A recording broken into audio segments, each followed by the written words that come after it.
Hello everyone, I am Janelle Tulfo Avila. So for today, I will share my own understanding about the history and development of Philippine educational system by using the graphs.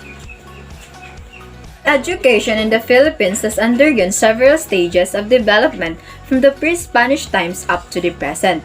There are a lot of changes happened during the Spanish colonization. In the pre-Spanish era, the education was informal, unstructured, and devoid in methods.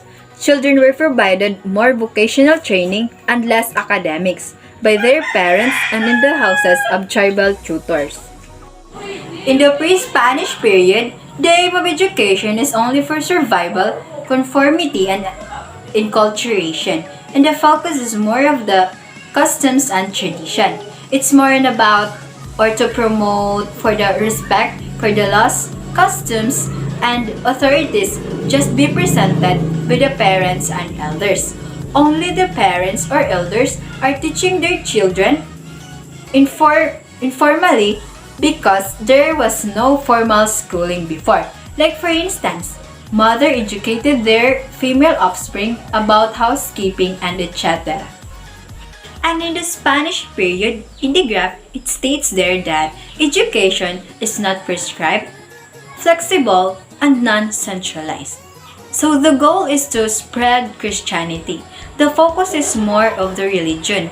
In this era, education was mostly religion-oriented and controlled by the Roman Catholic Church.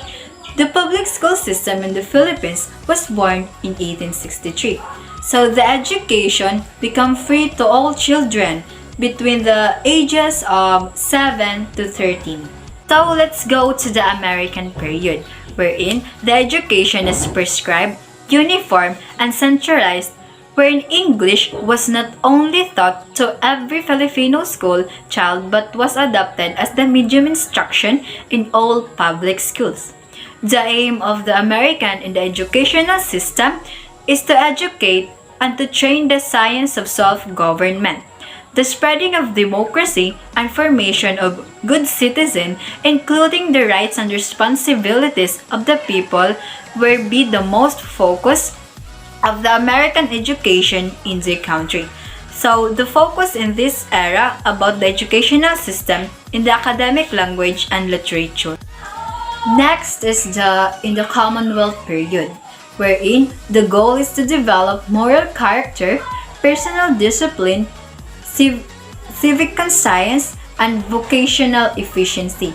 It was under the Educational Act of 1940, wherein, under the law, the elementary course was reduced from 7 years to 6 years. Next is in the Japanese era, wherein it is the second to the last in our infographics. So the goal is to spread new Asian order. The focus in the principles of the new order, wherein there are a lot of changes will happen. There are 4 pillars of education in this time of Japanese regime. So it was learning to know, learning to do, learning to live, and learning to be learned. And spread the Nippongo importance of basic education through elementary education. So the last is the new society. The goal is the 1973 Constitution, CAT bilingual policy use of English and Filipino, educational programs, Project Impact, ESOSA, CPS, NCEE, PRODED, NET, and SAT, Batas Pambansa bilang 232. The emphasis of the new society is on moral values, relevance, proper methods of teaching, retraining of teachers, vocational and technical education, bilingualism, national consciousness, and cultural values. So, there is a new system of education in the Philippines. The pre-university education system in the Philippines is the K-12 program, or also known as the K-12, which covers 13 years of education from kindergarten up to the grade 12.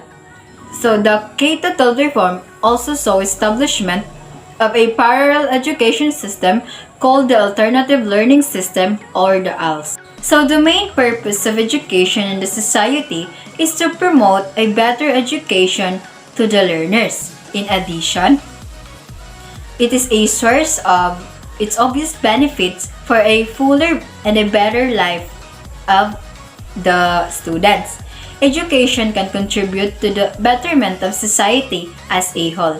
It develops a society which people are aware of their rights and their duties. Even there are a lot of changes of having an education from the past until now, the most important is that we learn and we gain knowledge. And let us stick to the saying that education is the key to success.